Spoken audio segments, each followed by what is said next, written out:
Hello, my fellow Zoom friends. Hey, Jack. I'm assuming they're getting the AV put together in the council chambers right now. This is like the most extensive hybrid meeting we've ever tried. Nice to see you, Will. Hope all is good. Yeah, good to see you too. Abby, Clint.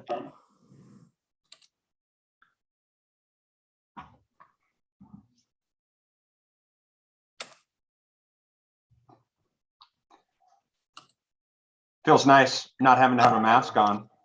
Mm-hmm. Yeah. What's the city? How's the? Hey, congrats on, I guess, on the new city administrator. Yeah, we can't wait for Abigail to start on the next. We're 1 week away. Okay. Today was her last day with the city of Beaverton. So let's see. Oh.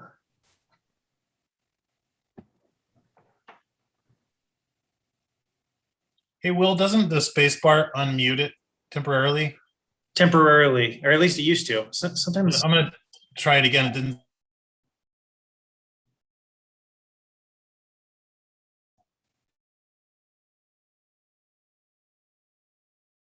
Trying that.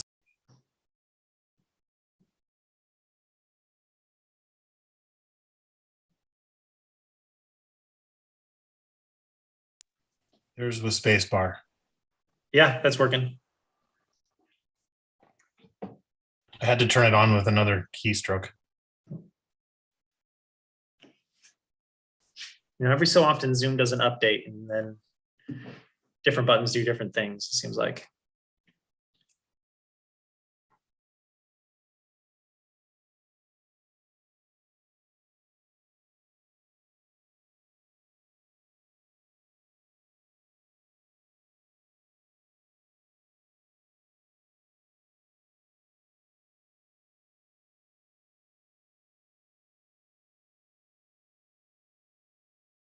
Jack, did you get out and ride today? I did not. Sorry, I just came back from a 4-hour ride. I won't tell you how good it was. Were you up at Post Canyon or Trails No, 44? 44. All right. Well, that's okay. I had a handful of my friends sending me the gratuitous invites to go ride, but obviously I'm not dressed. I wore a bright yellow shirt and I was invisible up there on all the tamarack. And then I'll just do this little thing I was going to do. Okay, great. I'm going to go ahead and call to order the Urban Renewal work session for the City of Hood River at 5:32, October 21st. Just a couple items. We have people from the boards, different boards on Zoom, and then some are here in person. So bear with me with remembering to call on everyone that I can't see in the room. I have everyone written down though.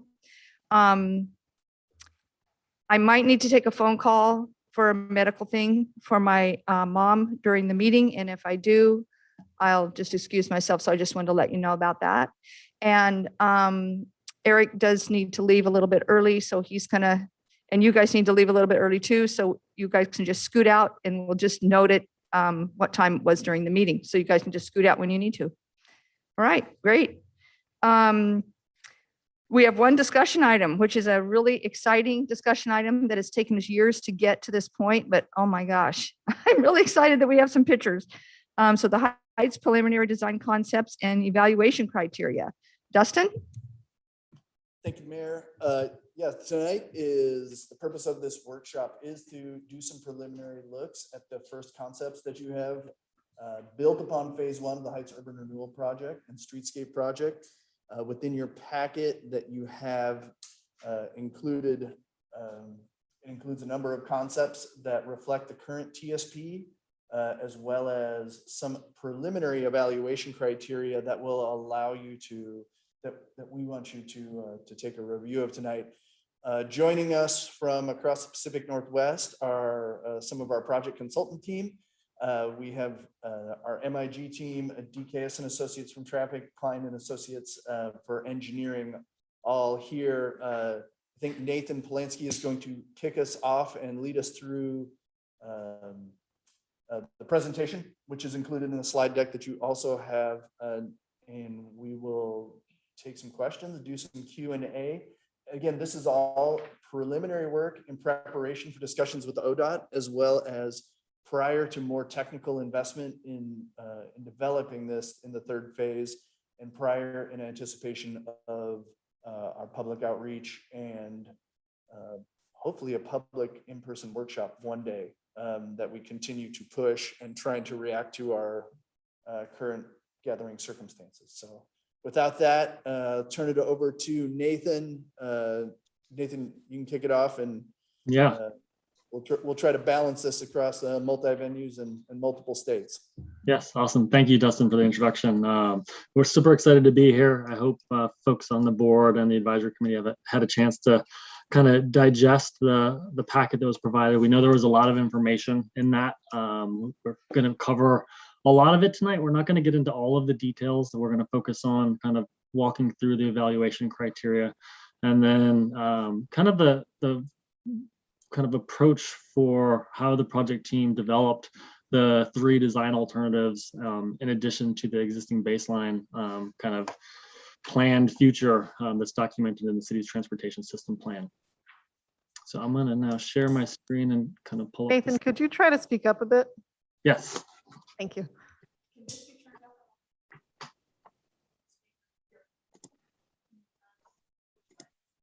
The mains, Jen, can you turn up? Okay. Does the screen come through for folks? Yes. Okay, great.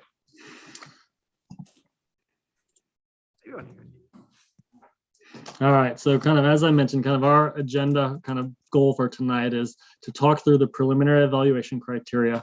I think kind of the key questions that we have for the board and the advisory committee are there any gaps in the criteria that have been developed by the project team based on the goals that were set in phase 1? We are going to be using these criteria to evaluate the concepts after we walk through the concepts with the Urban Renewal Group as well as ODOT. So this is sort of let's check the criteria before we get to applying them. And then we're also going to be going through the design alternatives. And these are the kind of same questions that were outlined in the packet that was provided. And, I think the kind of main questions that we want to ask are, just the content that's been provided address the things that the community, the board, and the city have kind of asked and brought up to date to kind of help us move towards kind of evaluating alternatives and eventually moving forward with recommendations for a preferred design alternative. So from a schedule standpoint, we're kind of smack dab in the middle of our phase 2. Phase 1 was kind of public outreach. We had our stakeholder meetings, online survey, documented project goals. In phase 2, we have kind of worked through, had a workshop with city staff, and have basically, this is kind of our big work material to kind of develop the preliminary design alternatives. From a process standpoint, these are the same 9 points that had been discussed at our last meeting with you folks when we went over kind of the jurisdictional requirements, standards based on kind of the ODOT environment for the OR 281. And so tonight, we're evaluating, taking a look at the concepts and evaluation criteria. We'll be kind of setting up a meeting with ODOT in a few weeks to kind of get their feedback, kind of taking the feedback from tonight and from ODOT. We'll see if there are any revisions or kind of refinements that need to be made to the concepts, and then we'll begin evaluating them. After that evaluation, we'll come back and kind of do that same feedback loop with the board advisory committee, followed by ODOT, before we go back, before we go to the public with this information. So again, project study area, I know we've seen this map several times, and kind of just one of the things that I wanted to focus on tonight, and hopefully this was clear in the packet, is we've really kind of prioritized, kind of focused on the 12th and 13th streets in May, so that OR 281 corridor has been our primary focus. We are going to come back and talk more about those east-west streets as we kind of move forward to a preferred alternative. But given the number of decisions and kind of to some extent, the complexity of things, the design alternatives focus just on OR 281, and we'll figure out kind of how to fill those gaps based on kind of the preferred design.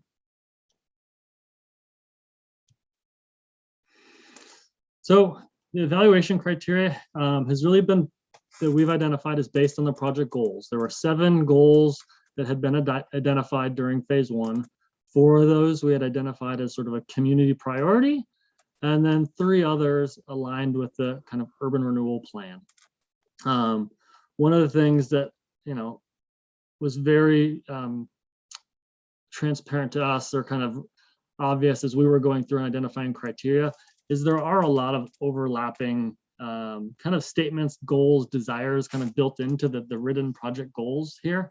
And so one of the things that we really wanted to think about closely, and as we kind of walk through these evaluation criteria, is how can we, kind of separate and kind of break down things that are sort of measurable, whether that be quantitatively or qualitatively, across the goals without kind of double counting things per se, and just kind of thinking about kind of what are the kind of basic criteria that we need to think about.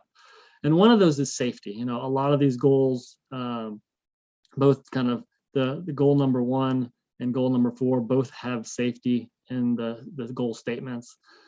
And ultimately, there's not a specific evaluation criteria for designing safe streets and intersections. That's something that's embedded in each of the designs for the design alternatives. And so there's not a specific safety criteria. And as I mentioned, there are some overlapping things. And so how do we think about impacts to businesses and impacts to parking, recognizing that those really kind of go across multiple goals. And so as we walk through these, what I'd like to do is maybe stop with each goal and kind of ask for feedback on the evaluation criteria associated with the goals. And I'll kind of read through them all first, then we can kind of go back one at a time.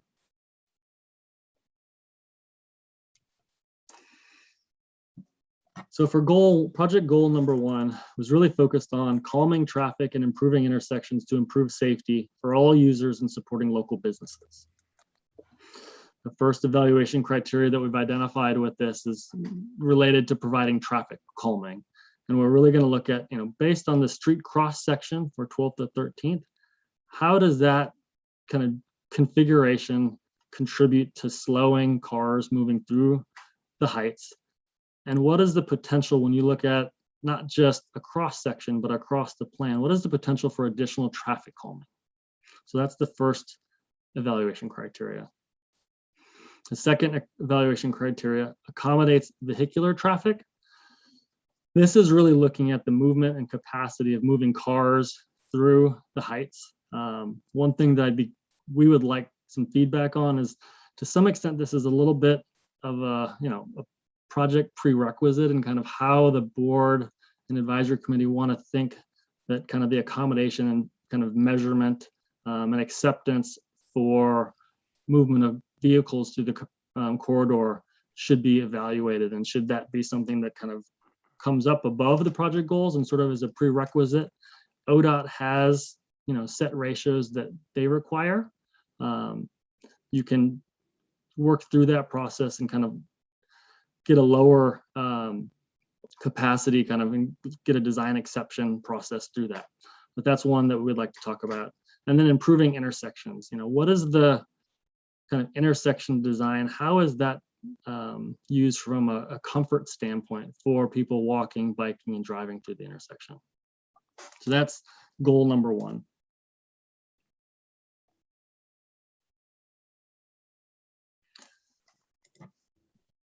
Goal number 2 was preserve and promote a livable community and economy through streetscape improvements that increase safety for people walking and biking, and address parking needs to support local businesses and a future mixed-use development. And so a very important one here is, how do the concepts accommodate parking?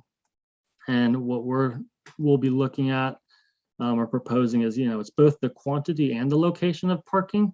And we need to be thinking about the future conditions. I know there have been some questions from board members to city staff about the status of the parking study. We are close to finalizing that, but the kind of findings from that is there is existing parking is underutilized within the project study area. And so there'll be more information that we can share with that when the parking study is finalized. But how do the concepts accommodate parking? The second criteria supports business access. So how does the visibility of storefronts, what is the ease of parking and delivery access? How easy is it for people walking and biking to access properties? And then what are impacts to property, kind of actual private property? And one of the challenges, and we're going to need to think about how this is evaluated, is as you've seen in the packet, there are different cross sections and kind of approaches for 12th and 13th Street. And so there are different impacts depending where your property or business might be located on the corridor. And we're going to want to take that into consideration. And the third criteria is supports livability. And we're thinking about this in the terms of how do the designs reduce traffic speeds? Again, has some similarities to kind of providing traffic calming, but also enhances walking, supports development, and creates opportunities for community events.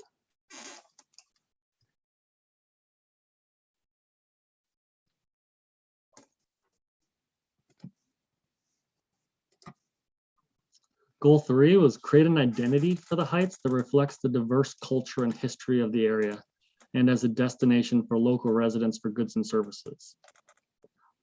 So opportunities for creating identity. We really see this as kind of where are the areas that can be carved out within the streetscape to kind of create those opportunities. Are those spaces big? Are they small? Are a lot of them? Are there fewer of them? Second criteria, a destination for locals. Really thinking about, instead of regional traffic, what is the local traffic patterns? How are the local connections made? And there's definitely differences across the concepts or the design alternatives that I think can be seen. And so we'll take a look at that from kind of that local kind of micro neighborhood perspective, or neighborhood perspective, not micro neighborhood. And then the third criteria is opportunities for an enhanced landscape. Opportunities for street trees, kind of at-grade planting areas. Are there opportunities for green stormwater? These might be smaller things or intermittent along the blocks, and kind of larger opportunities that might happen at kind of the south entry to the Heights.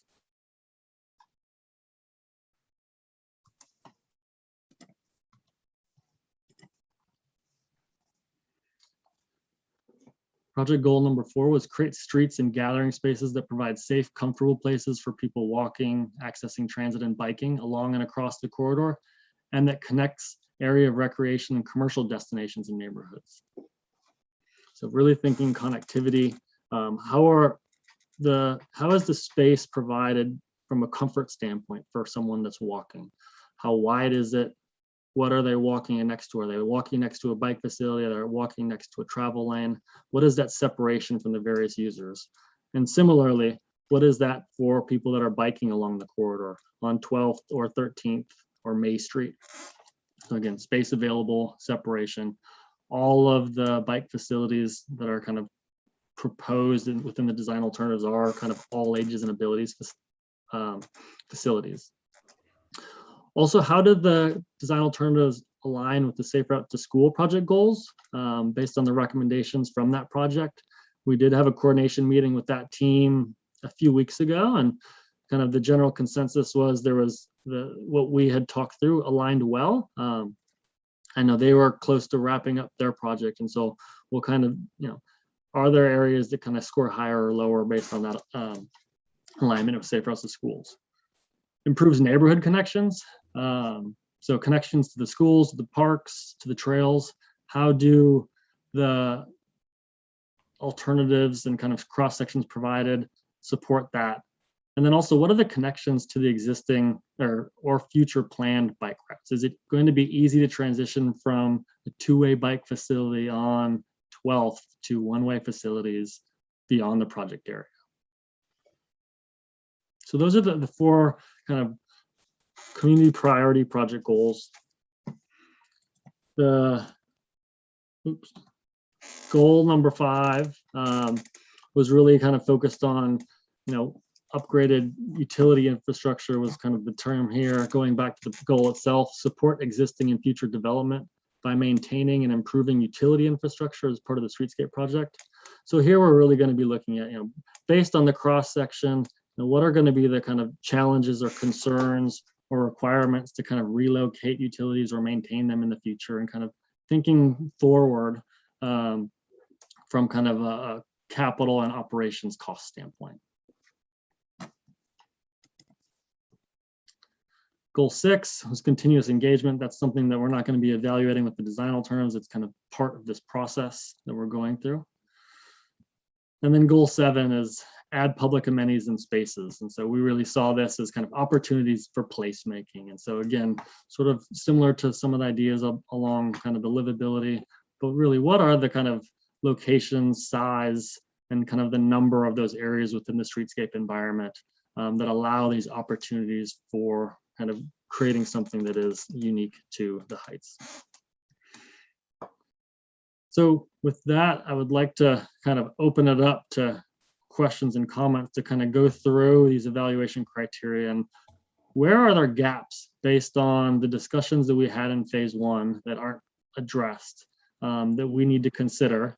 And then I think the other thing that would be great to hear is, which of these evaluation criteria really kind of maybe rise higher in terms of from a weighting standpoint as we start to evaluate these. They're not all going to be sort of a 1-for-1.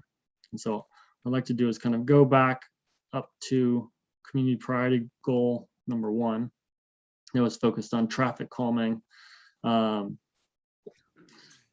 traffic calming with business access. Okay. Can you hear me, Nathan? Yes. Okay. I just have a question, and I think we talked about this prior, but these goals were in order of importance, correct? Yes, goal number 1, balance traffic calming with business access. That was when we met to kind of finalize the goals, that had been moved up to the list. And yes, that was kind of listed first because it does have a higher priority. Okay, all right. That was my question, just the order. Mm-hmm. What was the priority when we started this process of setting the goals? Yeah. Does anyone have any comments on goal 1? Mark? Yeah, and Nathan, you brought this up when you were talking, which is, where does the responsibility to accommodate existing traffic flow from the valley through the Heights? And I definitely look at it that's above and a base requirement of any plan, which is that anyone, unless we can provide an alternative, anyone from Odell to the freeway can move through at least as easily as they do now. So, and I think that impacts a few of these things, but I would recommend that we put that sort of as above these things. And then since I have the mic, I have one question though. When you say move through as easily as they do now, we may, the speed limit would be 25, but we may say we want to reduce it to 20. I mean, we have talked about those possibilities. So it would move through, but it might go at a little bit slower pace because we've thought that maybe a little bit slower would be better and safer for everyone pulling out of their cars. I agree. The perception of driving through should not be like this is a completely An obstacle. I can't Okay. get through. Okay. Yeah. Just clarifying. Go ahead, Mark. Sorry. I don't. There's so much overlap between 1, 2, 3, and 4, or at least some of them that I don't know if I could tell you which pieces of which ones should be more important than other ones. I think to me, it's sort of just the overall feel that grabs all these things, but that's just my opinion. Okay, thanks, Mark. Anyone, Tim? Sure. You had mentioned, Mark had mentioned to you that the flow through the area is important. But you suggested that ODOT has a specific requirement for that, and I'm kind of interested to know what that is, and I guess ultimately, how your design alternatives either meet that criteria or don't. I assume that they all do, right? So the ODOT has a volume to capacity ratio, and John, feel free to step in as kind of the traffic engineer and correct me where I kind of stepped wrong here. And they're looking at that as sort of a statewide kind of highway network, and the type of highway they set these kind of baseline ratios that are needed and don't necessarily consider the context. And so that's coming kind of higher up in kind of the kind of design manual. But the blueprint for urban design that we talked about in kind of this newer document that ODOT has, is they recognize that it's as or more important to design for context. And so it may be acceptable to not meet ODOT's volume or capacity requirement for moving cars through here. And we do expect that all of the three design alternatives will likely function at a lower level for moving cars through than the existing condition and kind of the adopted plan, which doesn't change a whole lot from, it doesn't change the traffic flow. But we have not evaluated those within any of this within the traffic model. The idea was, let's develop these, let's take this information, these kind of preliminary design alternatives, kind of make sure there's no glaring misses by the project team before we begin that analysis. Does that help answer your question? I guess it does. I guess it brings up another question in that I guess there needs to be a decision about how slower or how more problematic traveling through there is okay. Yeah, and I think I'm not exactly sure how to get that. Yes, and I think our hope is that as we do the evaluation and start to identify from a kind of traffic modeling standpoint, how much additional delay or time does it take? We can kind of have that dialogue and kind of figure out what is going to be an acceptable level of kind of the street kind of function to provide from a vehicle standpoint. Because what we really want to do is sort of balance modes. Right now, 12th and 13th work really well for cars, but they don't work well for people walking and biking. And there needs to be a shift in that. But when we do those, the next step after this will be traffic numbers and ODOT evaluation. So we won't really know.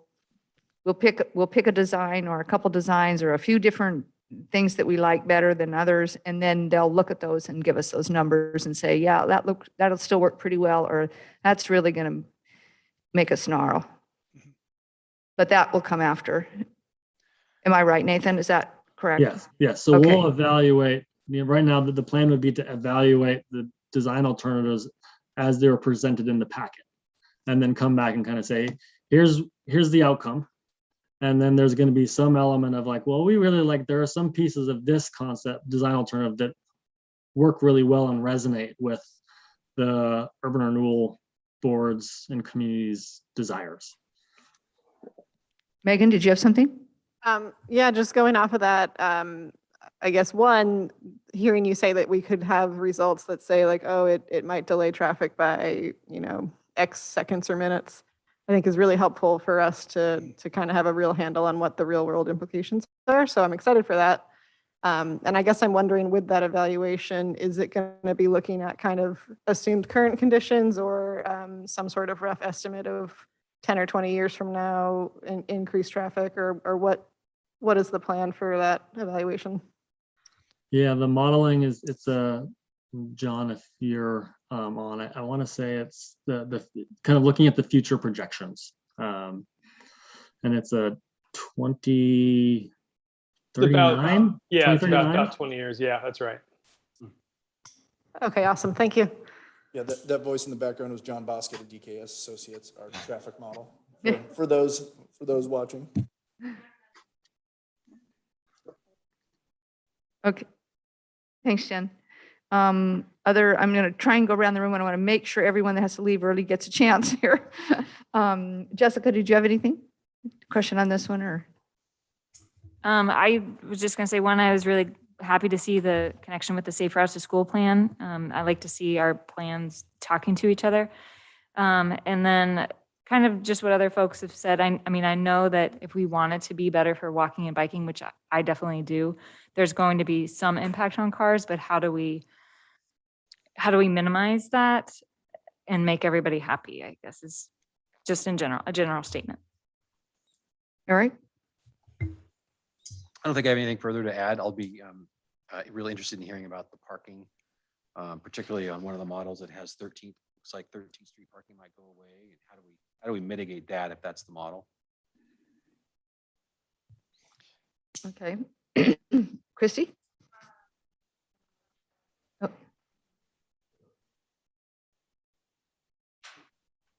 There it is. So I guess the two questions that I have, and we might not be at that point yet, which is fine, is looking at the specific businesses that are, like, for example, along what 13th it is, there's a lot of restaurants on that street. And so taking into consideration delivery trucks and always taking into consideration fire trucks and school buses and all of that. And so I want to just make sure we're very cognizant about those, and that might be a future study. And then I guess, being new to the group here, at what point do we start looking at what are these different alternatives going to financially impact us, and I'm not exactly even sure what our entire budget is. And so, if we're looking at pieces and parts that are going to really break the bank, then we should probably know about it. And then I like in here how you evaluated some of the, this would increase stuff and this would decrease things. Could we also make sure, just for public transparency, to include how it is today? So we're comparing, here's what the parking numbers are now, because I know that we already have an adopted plan that's going to make some changes, correct? Correct. But could we also just include, for just comparison's sake, where we're at today and where we're at looking forward, so that today number is always on the stuff as well? That's it. Yes, we will, and that will be part of it. The TSP alternative removes, I think, approximately 84 on-street parking stalls. Takes away kind of the right side of the road with traffic in each direction. So that is going to be part of it, and sort of as a kind of future baseline, I think some of the discussion is kind of, well, one, it's comparing it to the project goals, because ultimately the goal is to have more parking. And I don't think the TSP alternative probably aligns with the board's goals. But also, what is the kind of comparison to the existing condition? And two other things I wanted to just kind of mention about your comments, which I appreciate, is the cost. The packet that we provided, there are going to be other, I guess, implementation or feasibility criteria that didn't fall under kind of project goals, but we are going to kind of take a high level, like, what is the potential cost and funding opportunities for implementation? What are potential construction impacts? The ability to maintain proposed infrastructure improvements, ease of obtaining ODOT design approval, and then kind of property impacts and kind of potential need for right of way. And so those are things that, at a very high level, we want to make sure we're capturing those as part of the evaluation criteria. And so that's another kind of bucket of criteria that weren't listed on these 7 slides. Thank you. Heather? Renewal Agency. Yeah, thank you. I'm even newer to the conversation, but one thing that jumped out at me was if the traffic was too calm for people coming down from the valley or trying to get up to Rosars or something, that a lot of people might be taking a different route through neighborhoods, and that would be something to consider, the path of least resistance where cars might route around the area. Yeah, that is something that kind of will be flushed out with the kind of traffic analysis once we kind of move to the next step.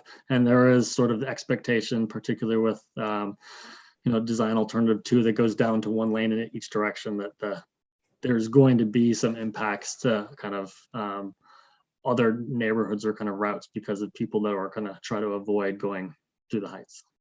That's sort of an assumption that will be checked. Okay. Is that good, Heather? Yes, thank you. Okay, thanks. Pat?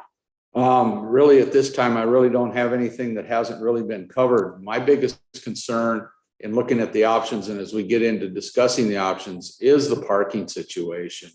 And I really feel that I've been through the heights several times looking. We got to come up with some off-street parking solution to this, because if you select, say, alternative 3 or whatever, I think it's 2 or 3, 13th, the businesses on 13th are going to lose all their parking for customer parking on the street. So that's a real concern that I have. So, and Kate brought up the situation that what's the speed limit going to be, 20 or 25? And those are my questions at this point. Thanks, Nathan. Thank you. Okay, we've got several people on our Zoom call. I'm just going to call on people, and then if you could give me your comments. Abby?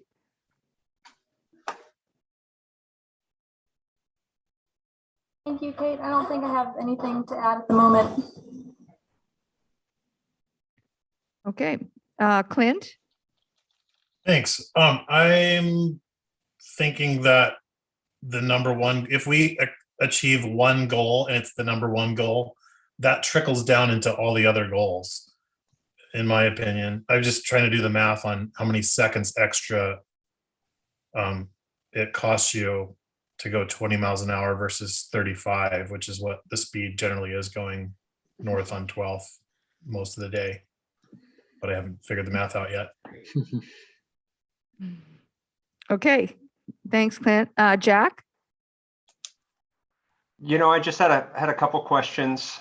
When will the parking study be finalized is question 1, and question 2, and the alternatives for the routes. I know we've discussed back-end parking. Was that ever further pursued as far as an option to mitigate loss of parking?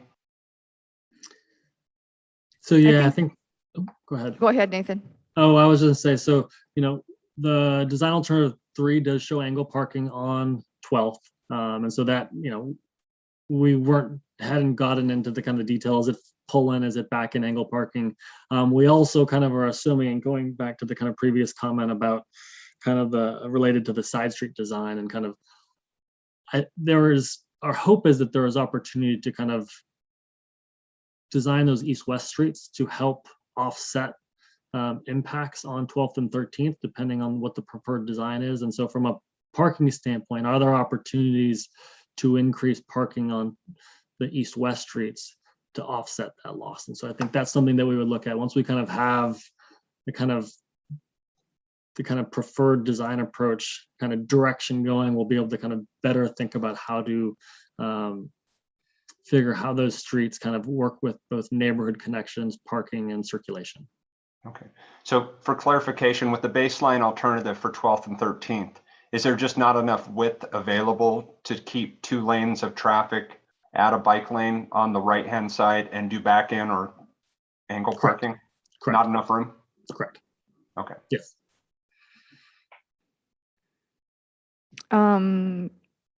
Amanda? Hi. Hi. Sorry, I'm just gonna say, okay. Yeah, I don't really have too much to add or ask about really. I just, I know the parking study is not final, but I think it's interesting that it looks like it's gonna say parking is underutilized, which I believe. And also like the parking it kind of incorporating that with like the future projections and like by making safer for bikes and pedestrians, maybe more people will be biking and walking, so we'll need less parking, like I'm assuming all that is entwined in the projections for needed parking compared to what we use right now and all that. Is that correct? Yeah, so the kind of future parking demand is based on projected growth. So for both residential and non-residential within kind of the project study area, which is, our kind of 12th and 13th streets plus a half a block, John, is that correct? East and west beyond the limits. And so I think it's half a block. So the kind of future demand is looking at kind of future build out based on kind of typical growth projections. And I think there will be some, it doesn't necessarily take into account how do improved pedestrian and bicycle facilities decrease that. So it's sort of applying the same kind of approach to looking at today's parking to the future's parking, but kind of planning for the growth. Okay, that's the only thing I had a question about. Thank you. Thank you. Gladys? Hi, everyone. I feel like my peers have done a great job of asking all the questions I had written down. The last one being the question that Amanda asked around. We have data that shows the projected growth that we believe will happen here in Hood River County, and is that being considered in future parking needs? Great. Josh? Thank you. Yeah, I don't have any comments right now. I think most of them are kind of geared around when we actually start looking at the alternatives. So I'll comment in then. Okay, thank you. Christy, go ahead. Sorry.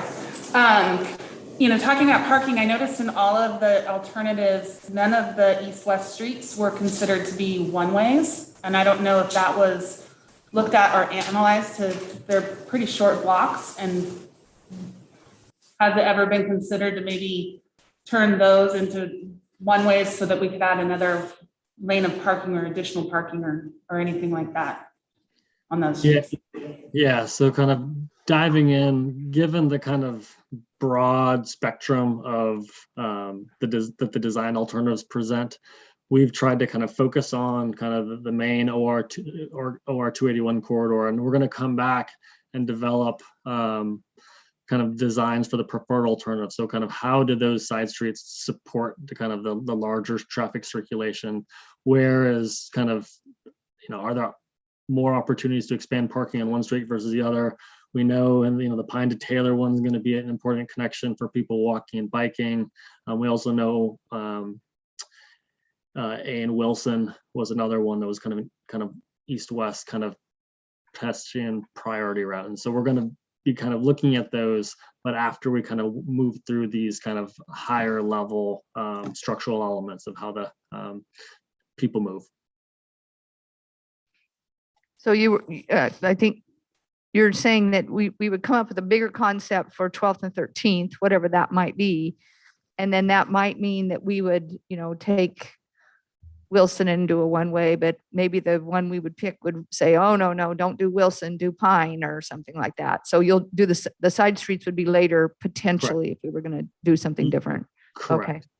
There are too many variables, I guess, to spend a lot of time focusing on kind of the little in-between blocks. And we really want to focus kind of our attention on 12th and 13th right now, and then come back and fill those gaps in. Okay. I guess the only question I have is on, the first one is the traffic calming and business access. And so I know that we've kind of visited with ODOT on this question, but if we come up with an idea that, we just think is just as good as sliced bread or something like that, and the whole community is way behind it, and it just doesn't work for ODOT, if we at some point decided to do a jurisdictional transfer, how much still say will ODOT have over what happens? You know, I don't want to get too far down one of these plans and say, well, we'll just do a jurisdictional change if it doesn't work for ODOT, and then find out, well, that's still not going to work with ODOT. So have you guys had those discussions with ODOT definitively, or not really yet because we haven't gotten to that point? Yeah, so I mean, our next step will be talking with ODOT. You know, it's my understanding that kind of jurisdictional transfer, you know, then the city is responsible for kind of following kind of best practice design standards that are, you know, kind of a federal level that oftentimes have kind of maybe more flexibility than what is allowed on kind of state highway routes. So that it's my understanding that if it's a jurisdictional transfer, the city has final say. From a future funding standpoint, you know, are there any? That would be a good question for ODOT, and you know, if the city is going to be looking for state funding in the future, making sure we're asking the question: what potential limitations may there be associated with kind of a design that required jurisdictional transfer? And Nathan, if I can add too, with ODOT, you know, they're a stakeholder in this process as well. So, you know, we'll be reviewing these concepts with them early on, actually right after this meeting, and then we'll continue to talk with them about how this evolves over time. You know, the likelihood of one of these concepts moving together whole cloth, you know, there's going to be some modification and combination as we talk with you and the community and ODOT about that, and whether or not it's, you know, it meets their standard or it needs some type of variance or, you know, exception, or there's jurisdictional transfer. We kind of need to figure more out about what the street's going to look like, to have a more informed conversation with them about how it would actually be implemented. Okay, on to the next one. So this is the one on accommodating parking, supporting business access and livability with traffic speeds and enhancing walking. I'm going to ask the three people that may have to leave early if they want to make a comment on that first. Eric? No, you know, I think the comments that have already resonated would apply that for me, so I don't have anything further. Okay. Christy? Okay, and Heather? Okay, all right. I just want to make sure you guys had an opportunity if you have to scoot out. I'm just going to ask if anyone else has any other comments on this particular evaluation criteria.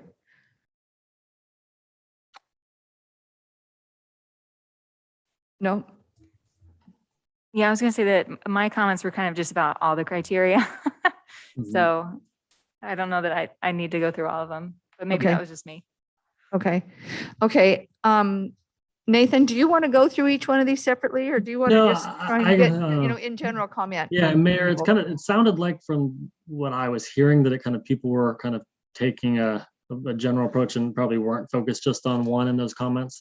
So if there were no comments on number two, we can kind of, here's the kind of goal number three, kind of, you know, keeping the heights local. You know, we're really focused on kind of creating the identity and opportunities for that enhanced kind of landscape and streetscape environment that's unique.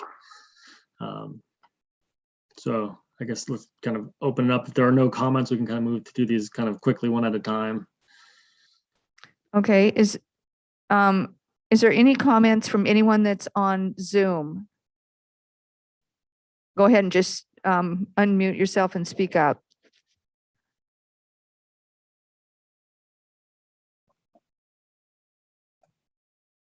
I don't hear anyone. Pat, did you have your hand up? Okay, so I thought you did, sorry. I guess I just had a general comment. Yeah, go ahead. Just kind of like generally speaking in that I think the original question was whether we can prioritize these. Is that correct, Nathan? Well, I think the biggest thing are there any gaps. So yes, we're gonna, well, there was kind of, are there gaps? Are we missing anything? And I think there are definitely some things that, based on all the comments that rise at the top, we heard that kind of the traffic flow is going to be something that has to be kind of considered separately, and it doesn't really fall under a goal. Parking is going to be super important. So while goal number one is sort of the kind of most important goal and those criteria weight more, we know parking has to rise up in the evaluation criteria. But yeah, if there are things that kind of rise up or feel they should be weighted higher, it's great to get that feedback now, and we can also talk about it later. I guess kind of like the original thought is that number one was the highest priority, right? Because it's at the top. And then there was a statement made that, really what we want to do is we want to maintain, we don't want to impede traffic flowing through the area.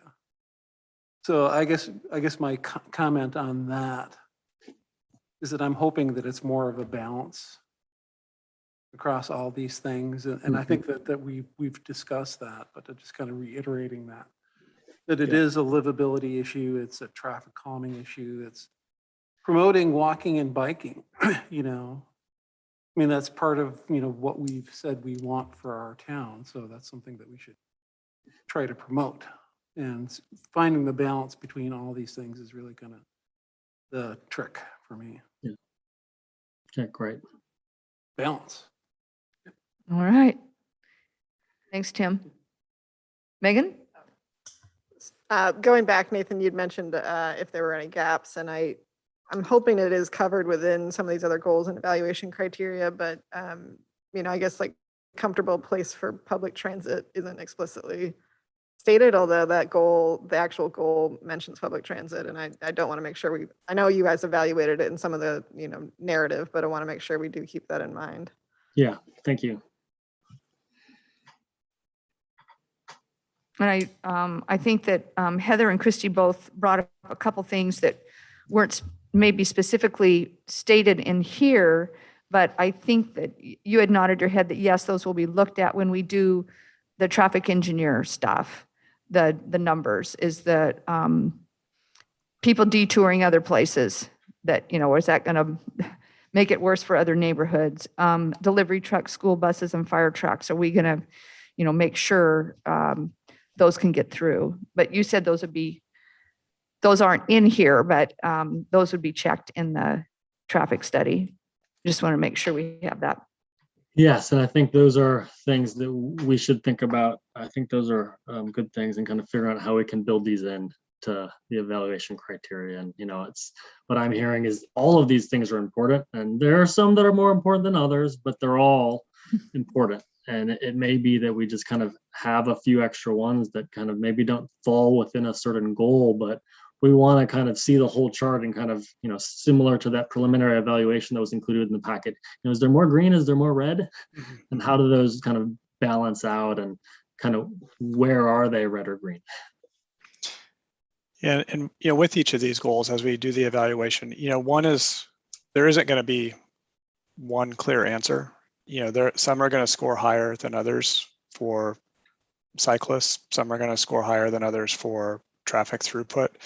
So as we start to do the analysis, we'll start to see, where things start to rank, whether it's quantitative or qualitative information, and that's where, we'll have to start making some choices about, preference and what we want to move forward. So I think, as Nathan said, we want to make sure that we have the general flavor in terms of what these evaluation criteria are, so that we're looking at the right pieces. And then also knowing that there's going to be other things that are outside of this evaluation, like cost and other pieces that, we'll be looking at conceptually that aren't necessarily an evaluation criteria, but will be another data point. Eric?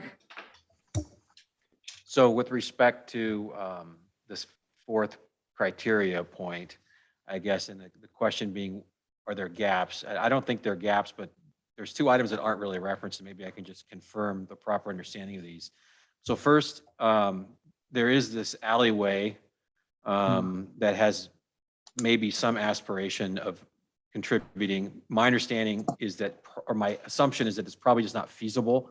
So it's not referenced as an idea point here, but I guess I'd invite comment on that. And the second gap's probably not the right word. I think it's literally off the map, but with respect to 12th heading more south after Union Street, some possibility of using that trailway as a bikeway is an idea that's been bantied about, but I see the map stops there so that we don't get that. And then I guess one last thing, since I just happen to be speaking, and this is probably more of a substantive point of discussion once we get into evaluating these, but we're going to have to be balancing kind of the differences between 12th Street and 13th Street in fairness there. You know, for example, parking at the Mosquitery may be very different than parking at the Taqueria.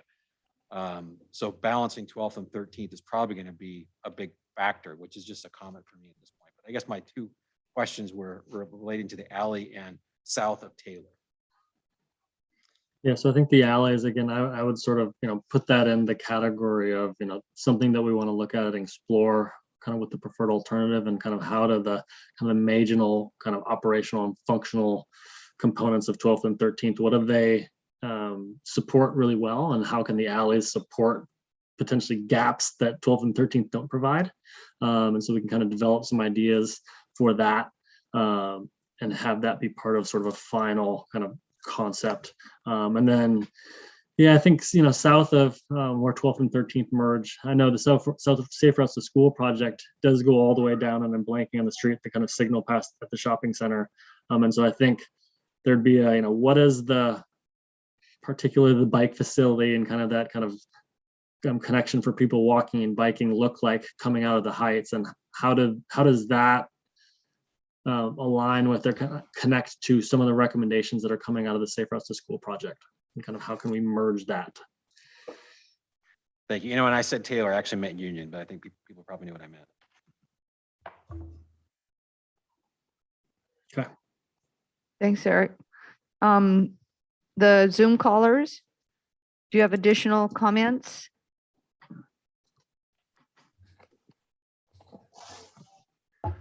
I'm just going to call on people. I want to make sure that we don't leave anyone out. And if you don't have a comment, just say no comment. Abby? No comment. Thank you. Clint? I don't see gaps. I see nice overlap. I anticipate maybe a gap coming as a directive from ODOT at some point, but. Thank you.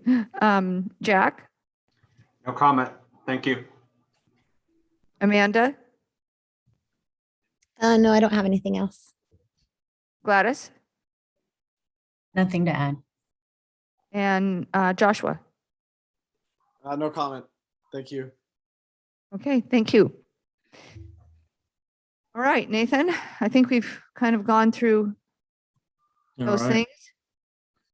Right, so now let's look at the preliminary design alternatives. And so we really went back to kind of what was the community feedback from phase one, and how is that kind of feedback and the conversations that we had, the kind of detailed information that we got through the online survey, the stakeholder conversations, the conversations with the board and the advisory committee, how did those kind of frame the approach for developing the preliminary design alternatives? And this is a word cloud on the right, that image from some of the feedback related to potential project goals when we first started talking about goals, and the kind of items that were highlighted in purple really kind of get at the kind of basic elements of the design alternatives, and how we started thinking about kind of what we could do within the 60 feet of right-of-way that's available on 12th and the 60 feet of right-of-way that's available on 13th. Parking, traffic flow, bike lanes, and then the connectivity, what's happening at the intersections.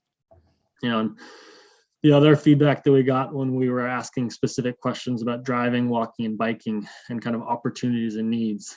Again, parking, traffic flow, roundabout, speeding traffic, pedestrian safety, bike lanes, dangerous.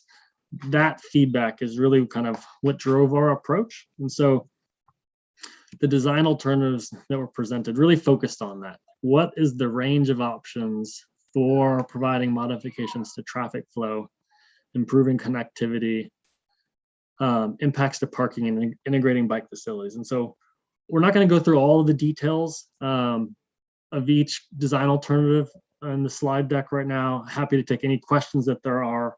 I know this was said in the packet that you received, these aren't necessarily, it has to be design alternative 1 or design alternative 2. We expect there's probably going to be pieces of one that resonate better or kind of align better with community goals from one alternative and another. And so it's likely that there's some kind of merging element, and a kind of merge concept that kind of comes about. At the same time, not everything is transferable because of existing site constraints and the right of way that's available.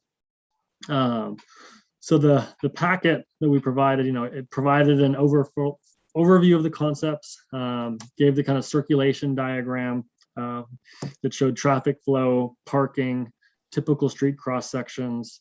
We included the intersection diagrams, and then kind of summarized with kind of the traffic considerations, kind of key characteristics of each. For our next conversation with ODOT, we highlighted the ODOT design exceptions, and sort of a preliminary evaluation.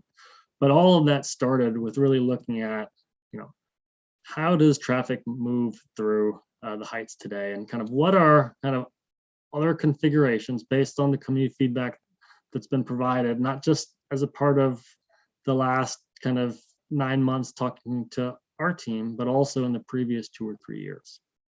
And so what we've done on the kind of this series of slides kind of walks through, the baseline current alternative is the TSP is very similar to what's out there today. It maintains 2 lanes of traffic as one-way traffic. Design alternative 1, okay, well, what if we switch that up and make it 2-way traffic in both directions? How does that going to impact intersections, and what does that mean? Design alternative 2, reduce the lane. Are there opportunities to reclaim space for people walking and biking that really provide kind of the gaps and kind of the streetscape environment that people think is needed? And then design alternative 3, is there some alternative or hybrid of those that maybe works? And so traffic flow, and that's, we've got 60 feet of right of way.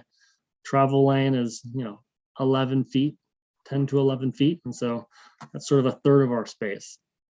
We also then looked at, how can we accommodate parking within the space that remains? And so the baseline TSP alternative, that's the current adopted plan, there's just parking on one side of the street compared to what's happening out there today because of the addition of the bike facilities.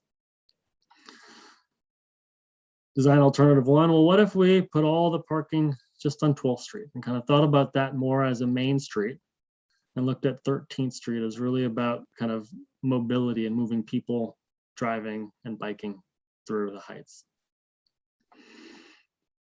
Design alternative 2, well, let's try to get some parking back in. How can we offset the loss of planned parking with the implementation of the TSP? And again, design alternative 3, is there something different we can do on 12th that really treats this as more of kind of a people place?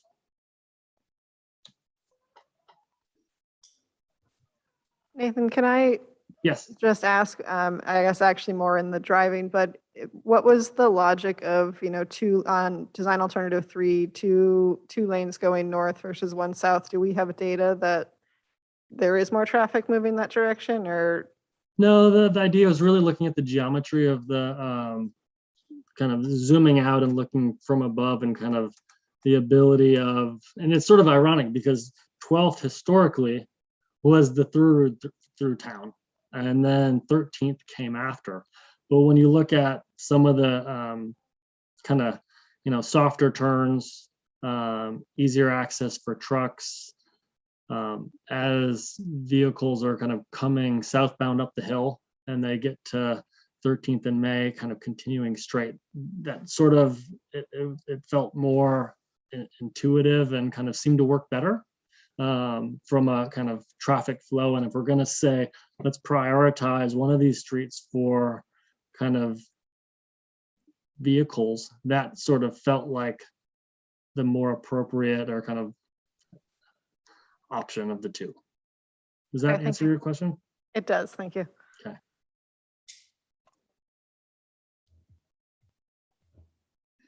So So again, the parking. Do you want comments on this, or you want to just keep going on? And then Happy to take questions. But maybe we can kind of hold for formal comments and discussions once we kind of flip through kind of the next few slides. Okay. Okay. So then kind of the biking, you know, they're kind of recognizing the kind of desire to provide safe places for people biking. The baseline alternative, you know, just the kind of paint separated bike facility, not something that is considered an all ages and abilities facility, something that, you know, someone from 8 to 80 years old will want to bike on. One of the things that we want to do is make sure that all the design alternatives that we looked at provided a safe kind of place to bike. And so design alternative 1, based on having looked at travel lanes and parking, what could still be accommodated from a bike standpoint, and kind of providing one-way bike facilities on both sides of 13th. So only bike facilities on 13th. Design alternative 2 looked at a shared use path. So shared space for people walking and biking. This is a path that's got at least 5 feet of separation from a travel lane and has kind of a kind of minimum required width when you're kind of really talking about what a shared use path is. And design alternative 3, a two-way cycle track. And again, what we're trying to show here is sort of the variety of types of bike facilities that can be incorporated across the design alternatives to really recognize that these are sort of a range of options. They're not all going to fit with each concept, but kind of show the kind of potential opportunities or options. And so those, to some extent, those 3 things really eat up your kind of 60-foot wide cross section. And so what do those look like when we come back together at the intersections? And there is some similarities between design alternative 1 and design alternative 2. So design alternative 1, you've got kind of protected bike facilities east-west along May, 2 travel lanes westbound on May to kind of accommodate that kind of existing and anticipated future demand of kind of northbound to westbound and kind of continuing to 13th. Design alternative 2, where there's just 1 lane of travel, the idea was a roundabout might be better than a traffic signal to kind of help maintain some of the traffic flow. One of the things that we'll be looking at with the traffic analysis is this just shows a 1 lane roundabout. There could be, the traffic analysis could show that there's a need for an extra kind of free right through this. And so that's something that will be evaluated. And if there's a strong desire based on kind of project goals and feedback, you know, for a roundabout, there are some kind of modifications that might be required coming out of a traffic analysis study. And then design alternative 3, you can see how kind of the 2-way protected bike facility that would be on 12th might integrate and be incorporated into May Street. One of the things that would need to be considered here, kind of as this gets implemented and planned beyond our project limits, how do you transfer that from a 2-way bike facility to the kind of current TSP that has 1-way bike lanes on each side of the street, and where and how does that happen is something that's important to consider. But you can see how the different cross sections result in, you know, different things happening at the intersections and along May Street. At the south end, there's also differences that kind of come in. And so on the left, again, we've got design alternative 1. You've got sort of the Main Street approach on 12th with parking and 2 travel lanes, no bike facilities. And so how do we kind of route bike facilities to 13th? Also, how do we split traffic that's northbound to go to a 2-way streets? And so what's really kind of, you know, are there some opportunities to kind of create these more kind of entry gateway moments that we can kind of do some enhanced kind of landscaping and kind of carve some space out for placemaking?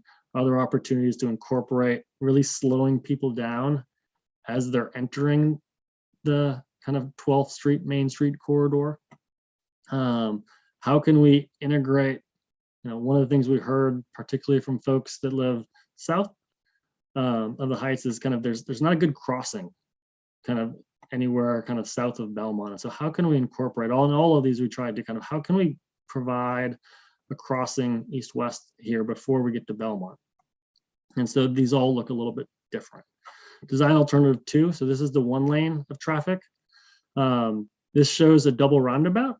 This has, you can see just from an overall footprint, it's quite massive, and it would require property acquisition to do this. This does sort of assume, and the packet talked about this, you know, it would kind of show 2 lanes of traffic coming to the south. And I think there's some traffic analysis that would need to be done to kind of refine what does the footprint of this look like based on future traffic demands. But the idea is, well, this type of layout could potentially accommodate any of the design alternatives. So let's see what that kind of worst case footprint is. And as we get feedback, we can kind of see how that design needs to be refined. But again, here you can see with this blue line how a shared use path might connect through here, connecting to Indian Creek, and then also potentially down further to the south. And there's some, you know, obviously a lot of opportunities for greening in the middle of the roundabout, potentially depending on kind of technical capacities. There's stormwater opportunities. But again, big impacts to properties. And then design alternative 3, and this is the one that kind of, you know, cars kind of through traffic is really pushed to 13th, and 12th becomes that kind of 1 lane angle parking People Street with a 2-way bike facility. Again, you can kind of see sort of different approach to what's happening down here where the streets connect.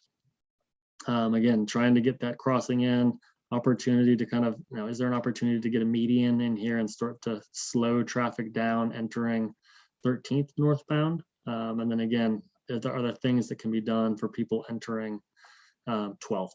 And so kind of those kind of cross-section decisions kind of play out into the intersections. So I know that the packet that we provided showed the cross-section, kind of these kind of how that cross-section might be transferred into kind of a, what might the street look like. I think what's really interesting and nice to see here, and is kind of used as a tool as we were thinking, is you can kind of start to see how the different design alternatives kind of stack up against each other from a kind of how space is used.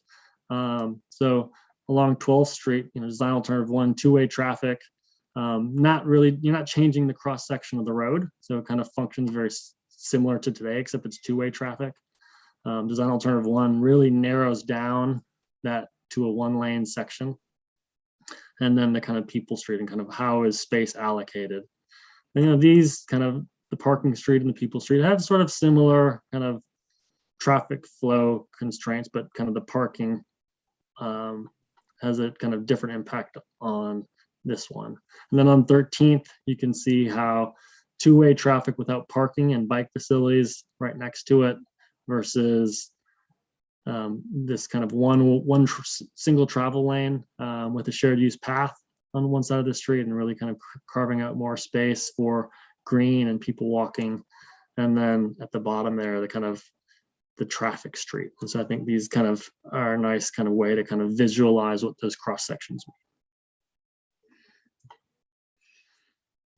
mean. And the kind of last slide here was, you know, as a project team, we looked at kind of the project goals that have been developed, the evaluation criteria, and we tried to say, okay, what are some of the kind of high level kind of important criteria that we can kind of simplify this to, and how might these initial alternatives, without doing any analysis, how do they kind of feel from a gut on how they're going to play out? And so this was, again, comparing to the project goals. And so I don't know that I need to talk through this, but I think it's a nice visual to be able to see. And similar to some of the comments that we had looking at the criteria, we did pull up that operational capacity or level of service and traffic flow up above the line, just to kind of show, you know, I think this is maybe a little bit separate than kind of plugging it into the goals like you guys have suggested.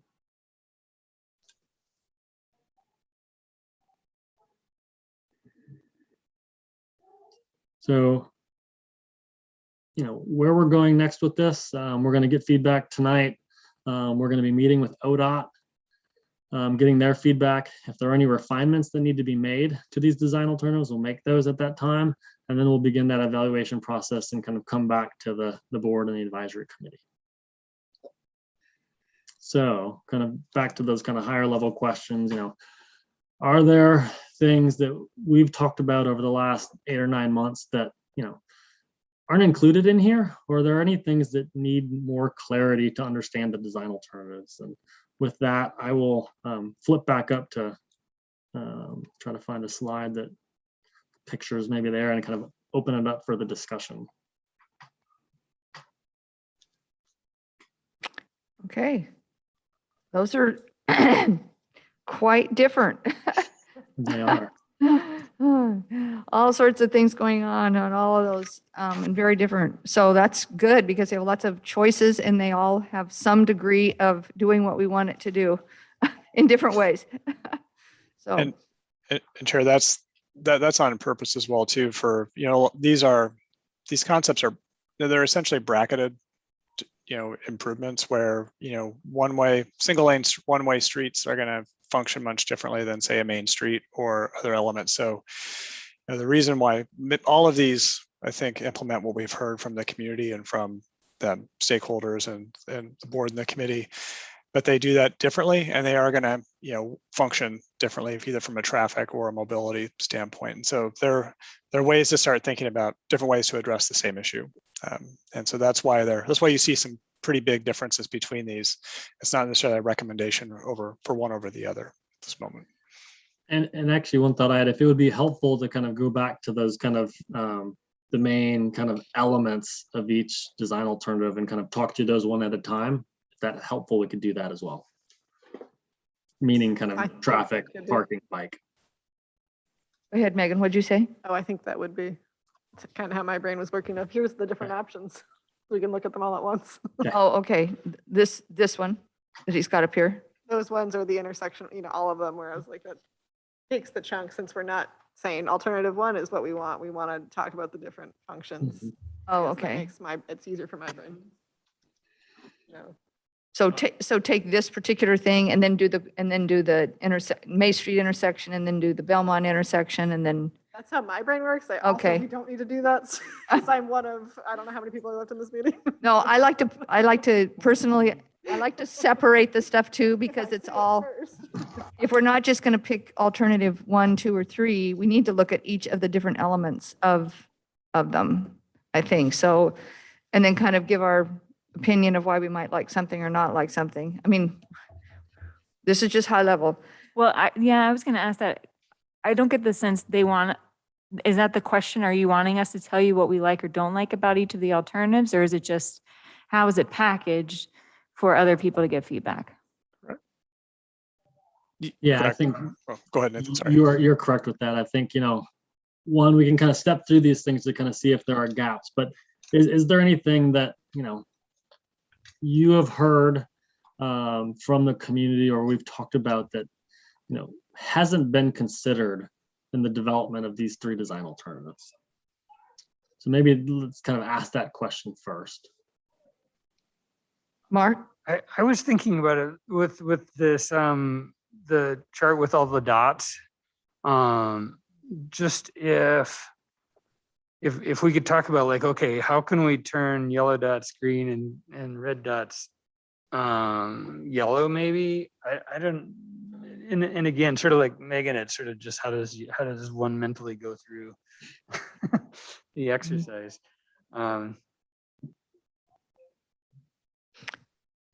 So let's just say the current adopted TSP, we've got, basically, it's really great for traffic. It's so for calming, not great, because most everyone has said the traffic needs to be calmer than it is now.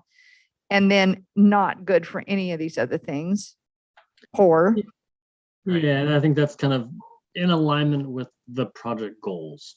So not that it's necessarily bad, but based on the kind of goals that have been outlined, how do we think that cross section and kind of the kind of proposed plan aligns with? So Sure. from a parking standpoint, getting rid of parking on one side of the street on 12th and 13th, that is not in alignment with the goal. And that's why that was kind of red.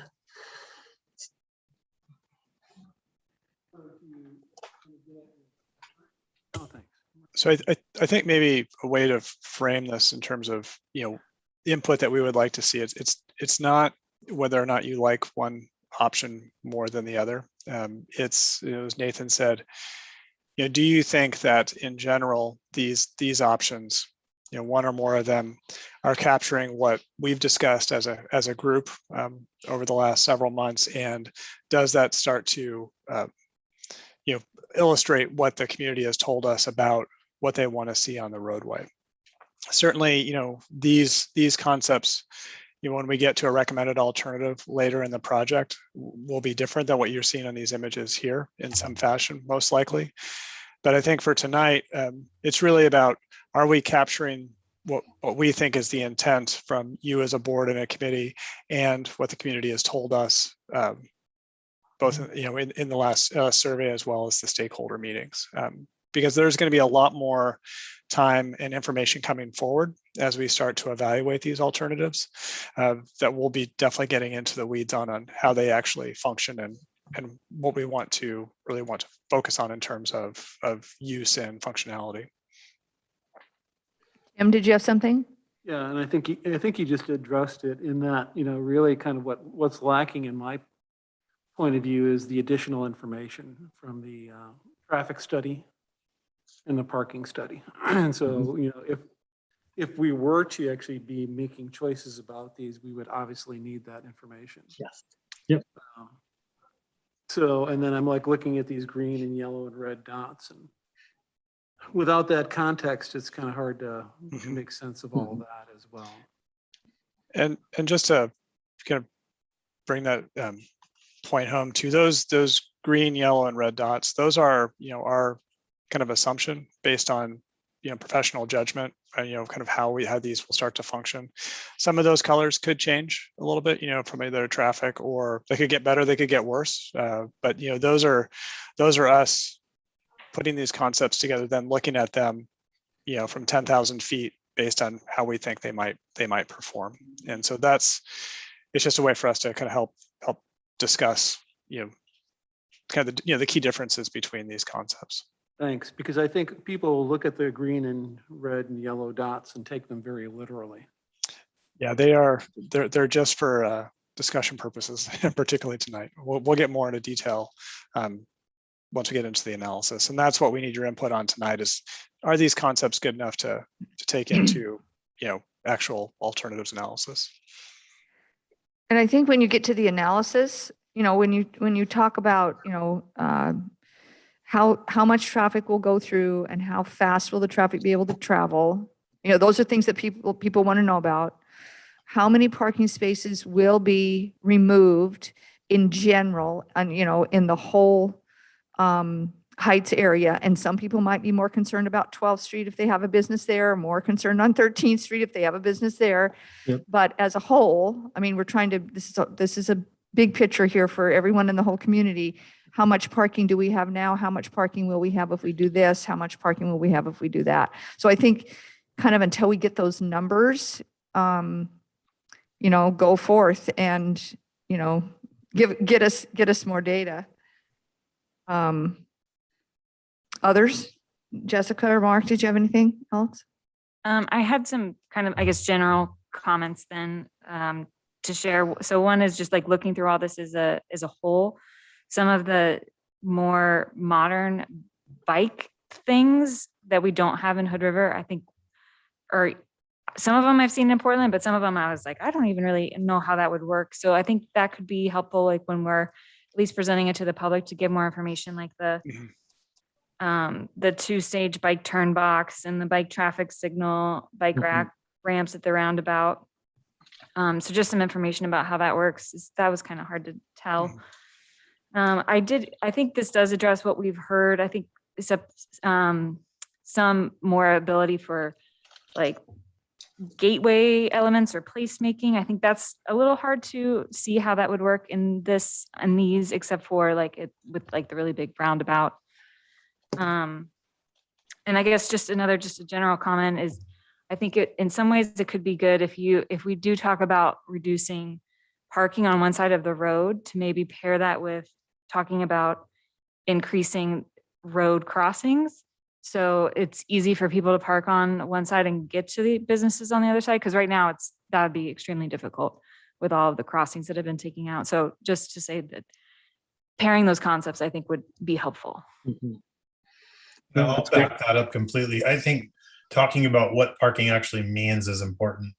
And rather than trying to teach people there's better ways to park than parallel on the right or the left side of the street. If you watch the way people park on these parallel slots, a lot more people park on the side they're comfortable with than the other side, just because it's harder to do in a left steering car.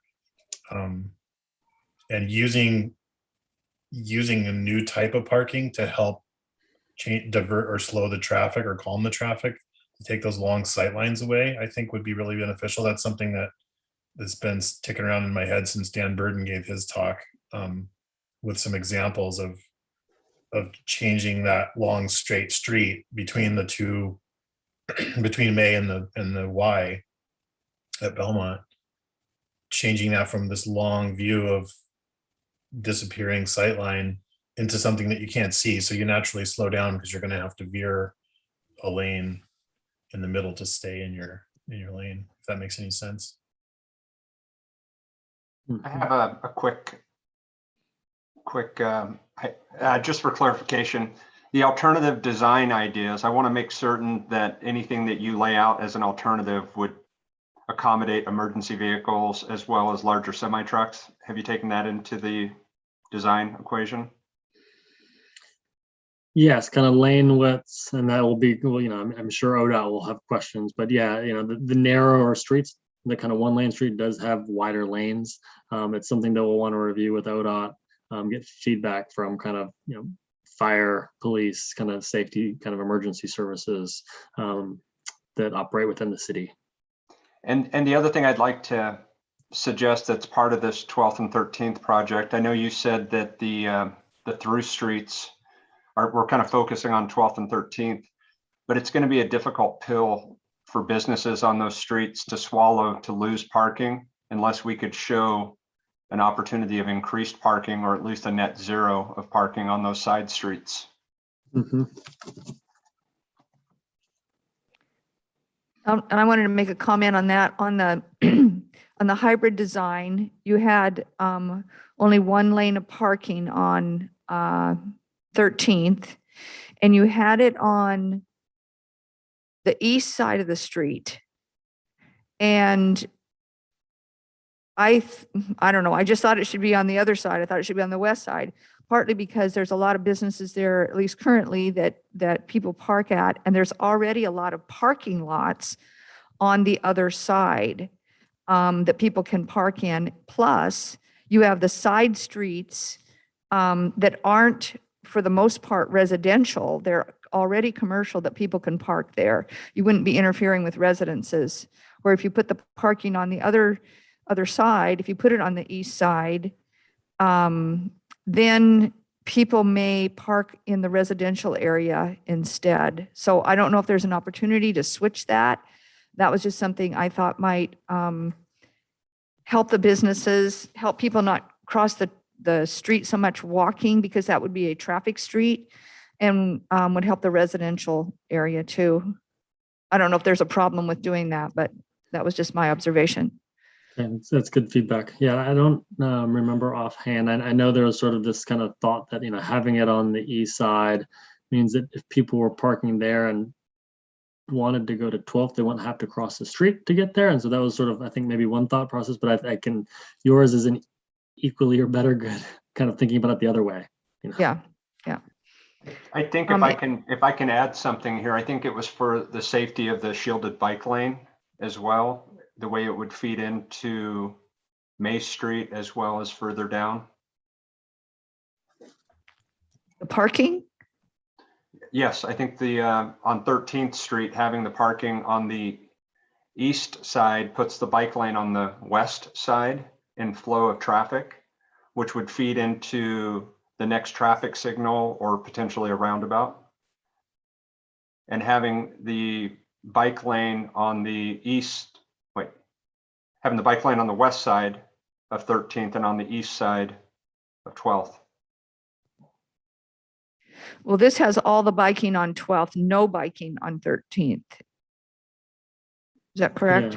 Yeah, so you were asking Mayor kind of about this stretch kind of north of Belmont on 13th, and the kind of the cross section shows parking on this side, the east side. And you were saying, well, maybe it makes more sense on the west side. We can. Correct. That's what I was talking about. Yep. Yeah. Anyone else on Zoom that would like a comment? Yes, I do. Thank you, Mayor. Nathan, can you help me understand how not completing, is the parking study going to be completed before you talk to ODOT? Yes, we're waiting for some feedback to kind of finalize final comments from the project team so DKS can update it. It's generally done. I think we wanted to make sure that there were no outstanding questions before we kind of presented it. Some of the quick numbers I was just looking at kind of before we met. I think so the parking study evaluated parking on a weekday and a weekend day, a Tuesday and a Saturday, and the kind of average utilization or occupancy was like 53%. And the kind of future demand was kind of there was an expectation that there could be, 100 or more stalls that could be available in the future based on the existing street configuration. So we're close. We'll get that out really quickly. And yes, we'll have that before we go to ODOT. Okay. With that being said, what about the idea of reducing parking to increase public transportation? I know that that's something you guys talked about was going to happen with fire trucks and delivery trucks. But as you're going through these possible scenarios, the Green Street versus the People Street, it would have been really helpful to see what a public transportation bus would be parked on the right-hand side. They are wider. Does that mean that you're going to need more space to accommodate a bus being able to offload, our community members? Good question. So, one interesting thing as we talk about transit is I know, well, it's my understanding that relatively recently, and I want to say that kind of in the minus the vortex of COVID. So the transit changed stops recently, but there are no stops on 12th or 13th today. And so, I think as we're thinking about these design alternatives, knowing that there's no stops, knowing that that could change, we want to make sure that we're developing a preferred design alternative that can accommodate transit through the corridor and potentially also with stops. And yes, that's a very good observation that a bus is wider, and if they're going to pull out of the lane to stop and pick someone up, they'll need more space than potentially a kind of 8-foot stall, a parking stall.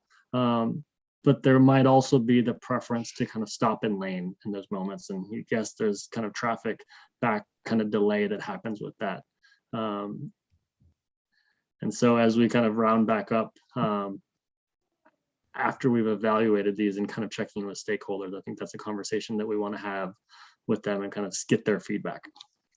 And we have talked with Kat initially as part of a stakeholder just to get a sense of, what type of transit they would like to provide in this area, and certainly, adding stops, in this vicinity is something that they would be interested in. I think in terms of the concepts too, kind of Nathan, to your point, if they're pull out or in lane, if that could have some impact on, what those intersections look like, from a bulb out standpoint, that has some impact on parking, but it's from a corridor standpoint, it's fairly minor compared to, say, for example, like the TSP alternative that would take out an entire side of parking. A bulb out for a bus the size that CAT uses is 1 to 2 extra spaces. So something we'll definitely be looking at, but it kind of depends on what type of service they'd want to provide too. Right. And I understand that we don't have that right now, but going back to thinking about future use, that is something that we want to continue remembering. Thank you. Definitely. Thank you for that. And also if they have shelters, that's another piece. So yes, thank you for adding that. Yeah, and when you kind of start to think about space for a shelter, it's kind of 60 foot right away. You're definitely kind of, how do you squeeze that in, and is it in lane stop? And yeah, gets into design thinking. Jessica, did you have a question? I was just gonna recognize that Kat has wanted to put stops on 12th and 13th, and it's been the city's confusion with the city's process of how to do that and us needing to work together. So I just wanted to point that out. Yeah, we've got it on our list. Pat. Alex and Nathan, the three alternatives you presented are a lot different than what we've seen in the past, and they've got some new concepts. I want to talk about alternative number 3. I like the idea on 13th being a 2-way. I've always kind of been against a 2-way, but with adding the center turn lane, I see it as an opportunity for like through trucks that service the Heights. When they leave the Heights, they would divert off at 12th Street, which makes sense, being a one-way, staying one way on in one lane on 12th Street and keeping the bike path on 12th Street. So I really like that design. The only criticism I have is, and it's been my bugaboo since I've been on this committee, and everybody on the council knows, is a stoplight at the top of 13th and May is a real problem. Out of everybody in this room, I've probably paid the most towing fees of any truck stuck on 13th in the wintertime. But I like the design at 13th and May on alternative number 2. How hard would it be to incorporate that into your design on 3?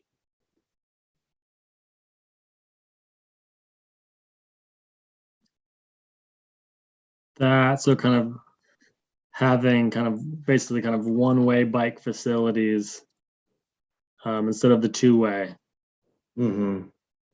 Well, what I'm looking at is just the roundabout. Can you incorporate that into design 3 with the 2-way bike lane? Gotcha. Yeah, that is something that can be explored. Okay. Megan?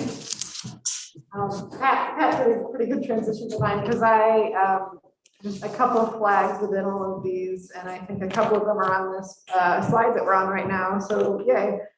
But I do think how this flows with the traffic that is outside the study area that is coming in or out. There are a couple of things that do concern me. One being that May and 13th intersection, that I think a stoplight with trucks or honestly any wintertime weather, I've never understood how that would actually function and wouldn't just destroy things that are already really challenging.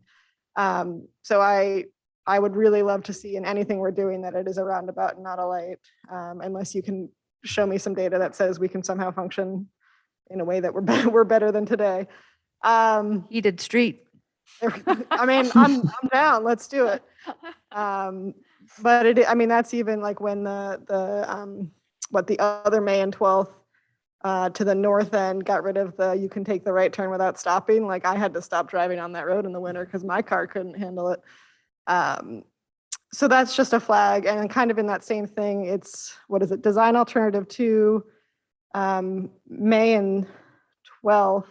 Between the 2 May and 12th, it necks down to one lane going west instead of the 2 lanes that exist now and in the other alternatives. And I don't know how to navigate that, but there is, just because of the number of people trying to get through that light, that's not enough space for the traffic that needs to move through there, I guess. So I don't know if there's a way to make that a 2-lane thing.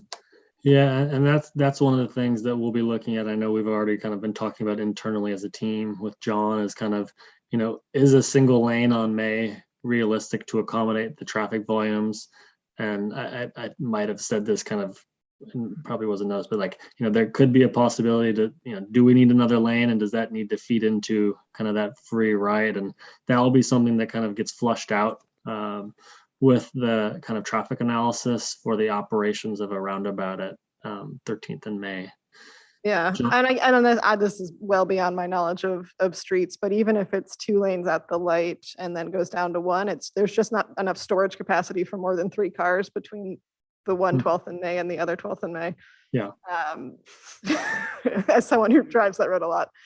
And then I guess another flag that's more big picture is I do want us to pay a bit more attention to kind of the distribution of how impacts, especially burdensome impacts are laid out. So I think especially that, the one where it's all of the parking on 13th gets removed, but 12th keeps both sides.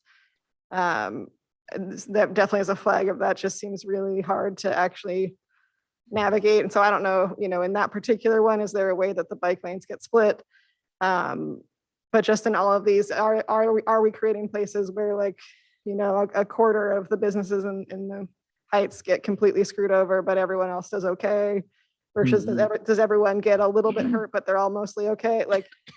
I think that's an important thing for us to be looking at as we're looking at these alternatives or the way they change as we, don't do these particular 3 alternatives. Yeah. Yeah. And it's quite interesting too. And I know when we did this, when we were doing kind of the identifying the urban context that ODOT concurred on as kind of the central business district. And we talked about this at the last meeting, and it was interesting to see how the parcels along 13th, a lot of them, more of them face the side streets as opposed to 12th, which really face 12th. And so the land use and the way those are configured are different, but there are businesses that do front 13th. And we need to think about that sort of broadly, and how can, if there's a concept that's moves forward that is more impactful to one, how can the east-west streets really support that? Mark?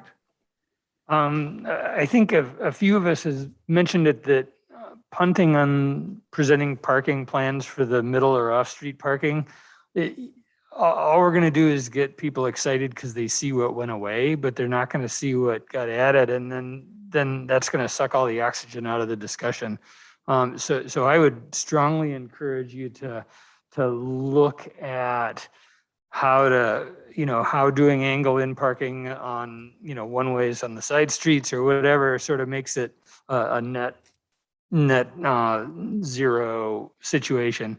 And then showing that parking is, you're always within a block of parking that you have now, kind of thing. I think that something like that would be very advantageous for the public discussion that's coming.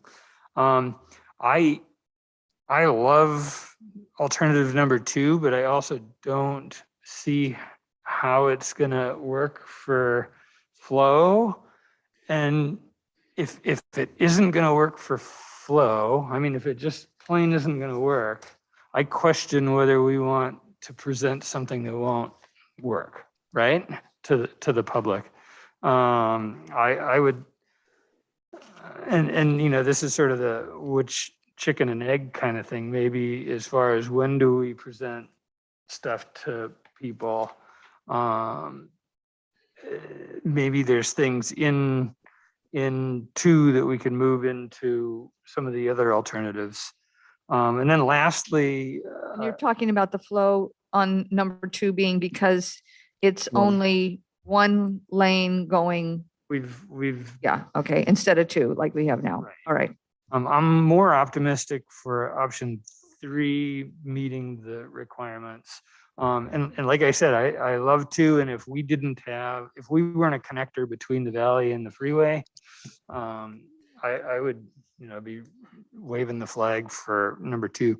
And then lastly, and Clint brought it up, which is, you don't get a sense in these drawings that we have this almost half mile of straightaway on 12th. And to slow things down for any of the alternatives, it's, doing something so, that sightline thing. I'm a strong believer that if you can see half a mile away, you put your foot on the gas, right? So, whether it's bump outs or, parking is on the left on one block and on the right, the other block, and you have to actually wiggle the traffic through it. Something to break that up, I think is important to show people that we're addressing that calming part. I guess, and then I guess that just a few other things on my list was, and I think you said you're going to show the current state as in addition to these 4 alternatives. And I think that's important because people are going to go in and they're going to say,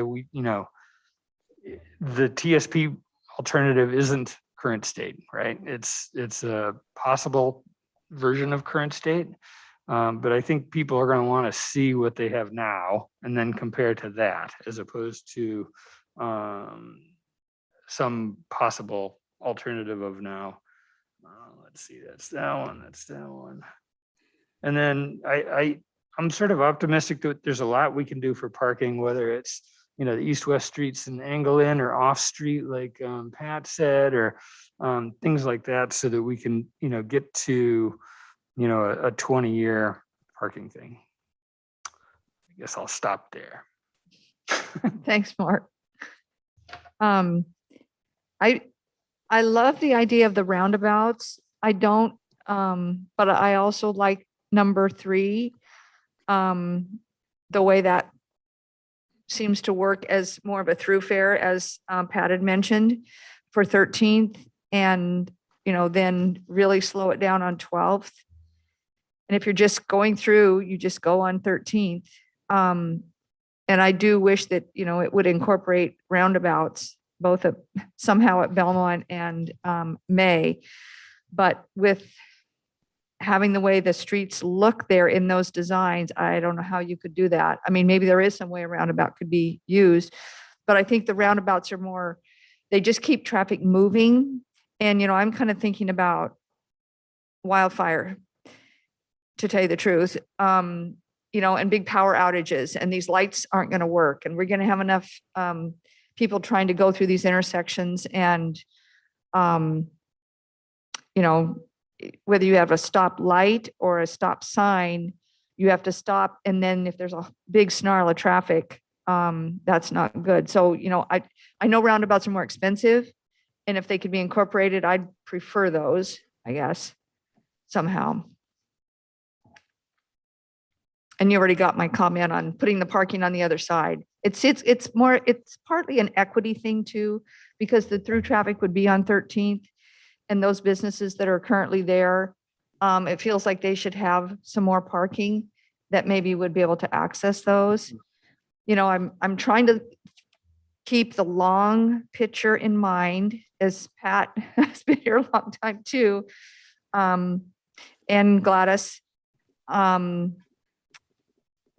that, I remember when there was no through between May Street and Taylor. There was no, that was part of Jackson Park. And everyone went on 12th Street. It was a 2-way street.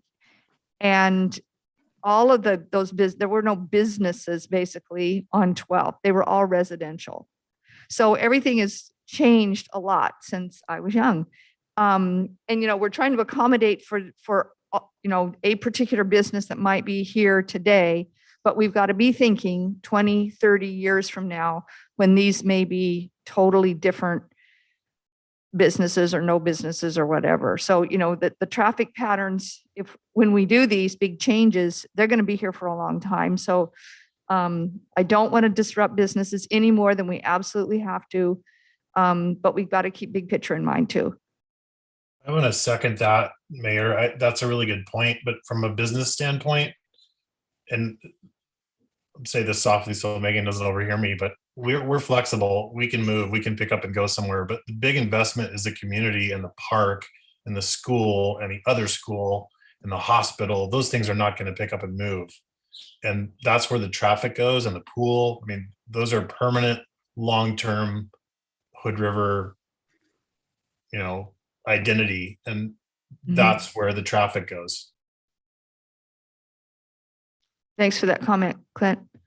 Tim, did you have something? Yeah, just to briefly follow up on that, I mean, it is, you know, looking at the school and the hospital, I mean, especially the school, I mean, I always think about kid safety and, you know, how we can promote that, and how these designs feed into that. Another thought that I had is that I haven't really heard of anything where you guys are actually quantifying increases in bike traffic. And I'm kind of curious as to, you know, how does that get quantified? Nathan. So I think, providing safe, comfortable places to bike, and, we're a little bit limited by the footprint that we have, but making sure that we can provide safe intersections and safe, comfortable bike facilities. Ideally, it's more how many, a how many question. Yeah. You're going to quantify, reductions in traffic speed and cars going from here to there. But, how do you actually accommodate or incorporate the fact that, really the whole intent of it is to increase people biking. So is there any thought to, bringing that into the mix? And somehow it should be part of the mix. So if we're like listing the number of parking spaces that are lost, we should also list the number of more bikes that will be able to come. Yep. Because I mean, it is kind of part of the mix. And if it's just not, if we don't like present it as being a part of the mix, and it's kind of lost. Mm-hmm. And I think that some of these alternatives are more bike friendly than others. And the more bike friendly you have it, the more bikes you're going to have. But then you've got to think about not just the straightaways, you've got to think about those intersections, because, I could feel really safe, on a separated bikeway, but when I get to a roundabout with a bike, how safe am I going to feel on that? So, I think there might be some quantitative analysis that, how safe do you feel when you get to a roundabout on a bike? Not so much. A light's better. I mean, I don't know. But you guys are the experts in that. Yeah, well, I'll touch base with John at DKS and kind of talk about kind of what sort of modeling kind of projections can be done for bikes at kind of a project kind of corridor scale level, and see if there's something that we can kind of build in and how that might be incorporated as part of sort of the evaluation of the alternatives. I want to put my 2 cents in about roundabouts here again. I ride my bike a lot in a lot of different places, and roundabouts of all the intersections that you have to pedal through are the safest. And the reason is all the traffic is alert. They're slowing down. They're not speeding up. They're not trying to make the green before it goes to yellow. And so it's very predictable traffic. And as a cyclist, you're very mobile, and it's really easy to go with the flow of the traffic or go on the sidewalks and go around it. I'm glad to hear that. I didn't know that. Thank you. I just make one more comment. I feel obligated to make this comment because one of the most terrifying things that I've experienced as a parent was walking my kid across 13th Street towards the middle school and actually watching other kids going there, not only to the middle school, but to the pool. And I just want to say that free right-hand turn is a parental nightmare. It was just completely frightening. It's the most frightening thing that I've experienced as a parent, the exception of the high school parking lot. Yeah, that's pretty frightening. Okay. Others, anything? I don't see anyone here. Pat, anything else? Anyone on Zoom? Other comments?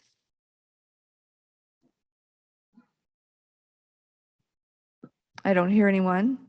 I'd just like to say thank you. This is all very, all these elements are very well illustrated, and I think there's a lot of substantive stuff that's going to come out of these upcoming conversations. I'm really looking forward to building, seeing how this plan sort of transforms, and really great discussion tonight from everybody in this meeting. So thanks to everybody. Thanks, Abby. I really like alternative number 2. I have actually witnessed a old coworker get ran over by having that stoplight and folks trying to get through before that green light or the yellow turns to red.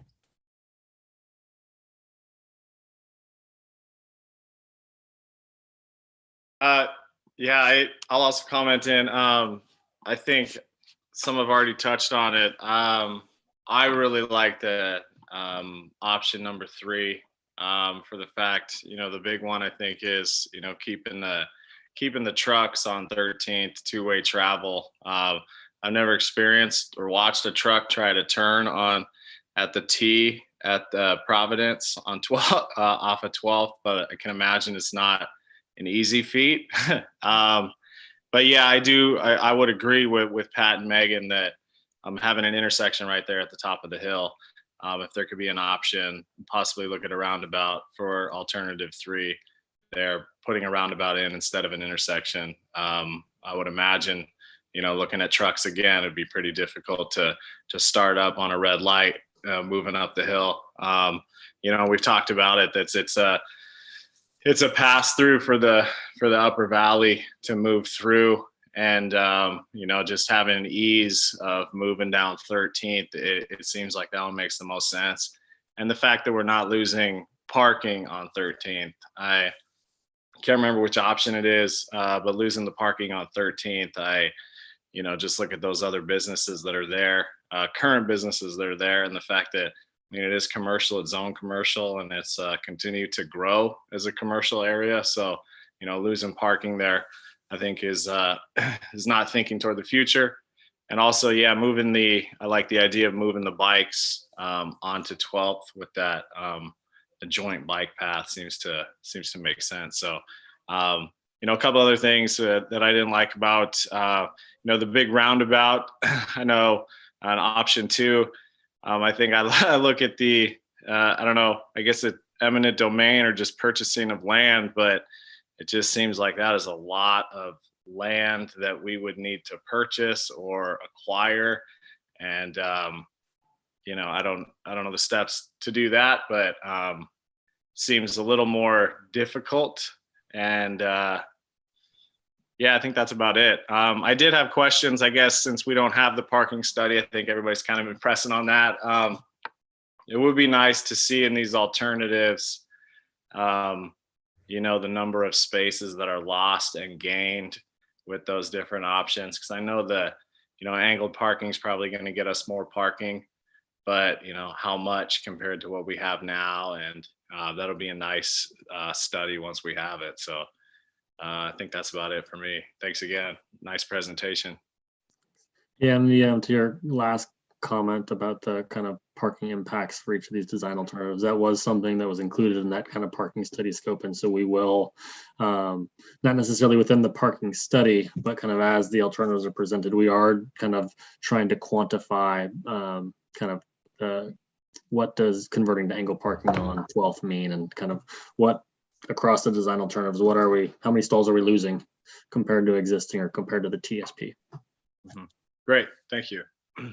Quickly to further that, the one apprehension that I really have about the angled parking is that there are so many different sizes of vehicles that are, traveling, and it's just really a nightmare to not have visibility next to a big van or, whatever range of vehicles are parking. So that's my one tidbit there. Very good comment.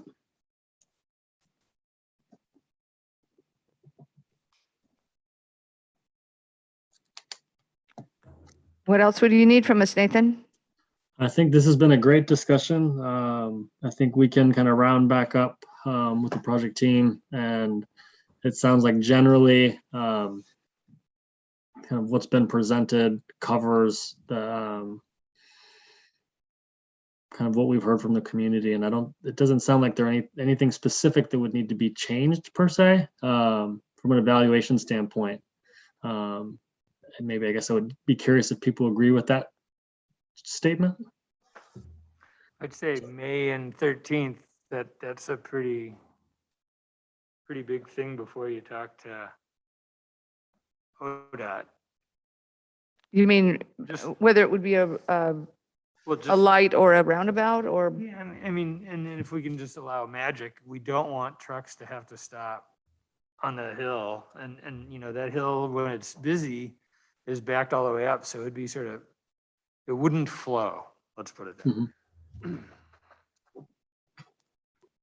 Okay, so kind of when we talk with ODOT, kind of be able to speak to how a roundabout could be accommodated in design alternative 1 and 3 and making sure that's feasible. I feel like you guys have listened really well to what we've told you, and we're having more opportunity to kind of color in the details of the pinch points and the scary bits that living here for 20 plus years give you. And those will, continue to flush out, but this is a really nice palette of things to work with and to discuss and to look at, and it's good work. Thank you. I agree. I second that wholeheartedly. Alex, Nathan, thank you so much for Dustin and Will and all staff for everything that you guys have created. This really allows at least me to visually see everything that we've all been talking about over the last several months. And so I really appreciate the attention to detail that was paid. Thanks. Thank you. Any other?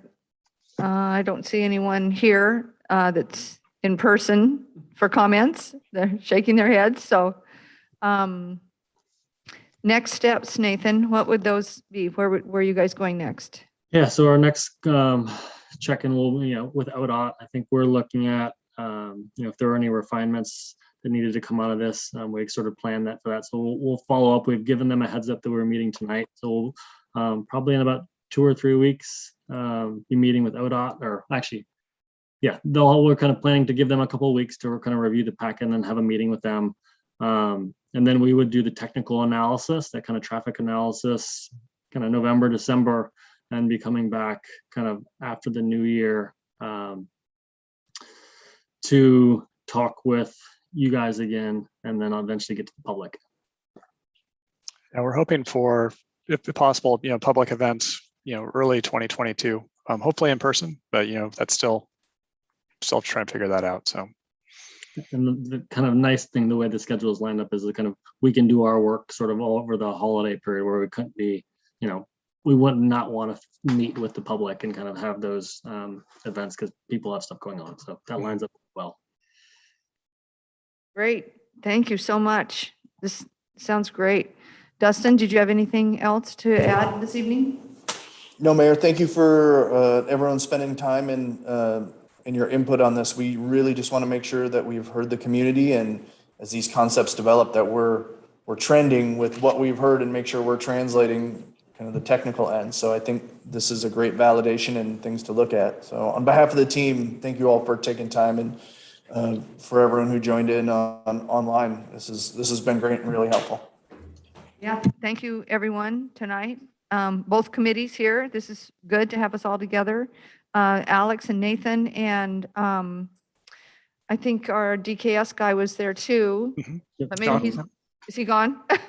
I don't. He's still here. He's still here. Oh, there you are, John. Okay. That's good. Where is he? Thank you. Thank you this evening. So it is 7:33 and we will officially adjourn. Thanks, everyone. Thank you. Thanks all. Have a good night.